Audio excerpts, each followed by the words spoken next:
going through the airport, and I've got this song stuck in my head from the Ray Rayner show on WGN in Chicago, 1968, 1970.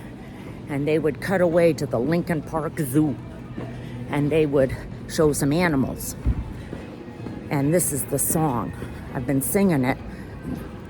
You'll see green alligators and long-necked geese, some humpy-backed camels and some chimpanzees, some rats and cats and elephants, but lordy, oh Lord, you just won't see a unicorn. I think the people on the plane are going to want to sing along with me, and maybe the people at the gate. It's a catchy little tune. It's catchy. Okay, I'm at the gate. Maybe everybody wants to sing along. It's only 6:20 a.m. It's a little wake-me-up tune. You'll see green alligators. Come on, everybody, sing along, and long-necked geese.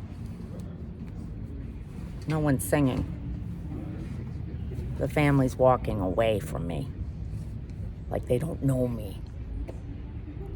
You can't run, you can't hide. Hey, let's sing along. I've got a little friend here. We're going to sing along. You'll see green alligators and long-necked geese, some humpy-backed camels and some chimpanzees, some rats and cats and elephants, but lordy, oh Lord, you just won't see a unicorn. That's right. Say. You can see people here at the gate now are watching my channel. You should watch it.